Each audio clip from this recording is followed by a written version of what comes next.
Assalamualaikum warahmatullahi wabarakatuh. Saat ini kita lagi bikin bedengan untuk tanam ubi. Nah, untuk tanam ubi sebenarnya harusnya pakai guludan ya. Nah, ini contohnya yang kita sebelumnya siapkan dulu bedengan. Karena sebelumnya ini bekas tanaman lain. Tanaman lainnya seperti jadi ini sudah berbentuk bedengan. Jadi kita akan rubah ke bentuk guludan. Nah, bedengannya ini yang normal itu 120 cm ya, 120 cm. Jadi kita rubah ke guludan.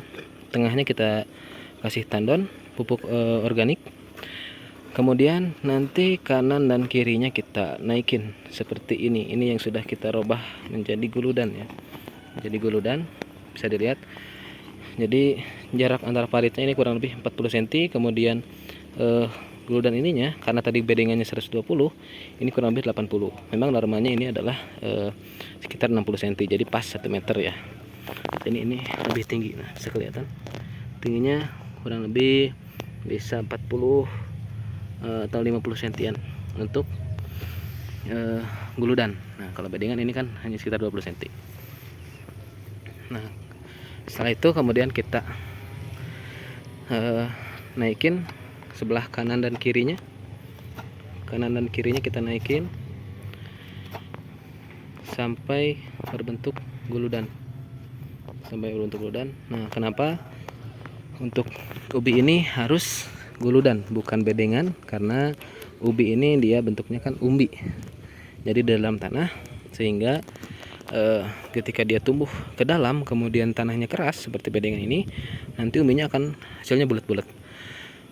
Nah, salah satu yang membedakan tanaman ubi Cilembu ya, di Cilembu dan juga di tempat lain, mungkin di tempat lain ada yang namanya dipakai bedengan seperti ini, namun hasilnya kadang ada juga yang DM ke saya, ada yang WA, Pak, di tempat saya tanam ubi Cilembu jenisnya, tapi kok hasilnya bulat-bulat. Nah, salah satu faktornya adalah ini. Jadi harus dibentuk guludan ya, bukan bedengan. Jadi kalau guludan ini ketika dia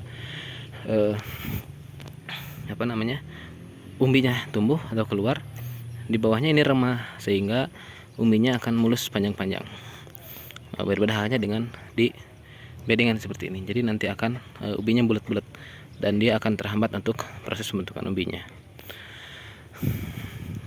Nah, kemudian kita juga udah nyiapin bibitnya. Bibitnya yang ini yang jenis rancing merah.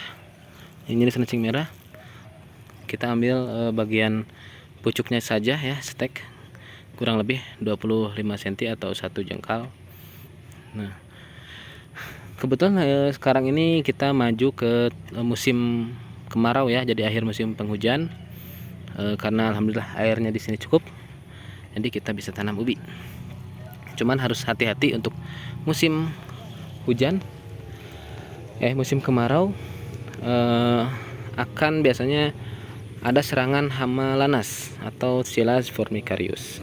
Nah, nanti untuk pengendaliannya kita bahas di video selanjutnya ya guys. Ini udah mulai kelihatan terbentuk seperti ini, dari awalnya bedengan menjadi guludan ya. Ini untuk tandonnya atau pupuk organiknya biasanya kita kasih di awal sebelum pembuatan guludan. Nah, kalaupun pupuk kandangnya belum tersedia atau belum matang, ini bisa di pemupukan susulan atau ketika pembumbunan di usia kurang lebih 3 minggu atau 1 bulan. Nanti di tengahnya, di pinggirnya ini diboker, dibuka, kemudian masukin pupuk kandangnya, baru di tutup lagi. Oke, terima kasih. Sekian. Assalamualaikum warahmatullahi wabarakatuh.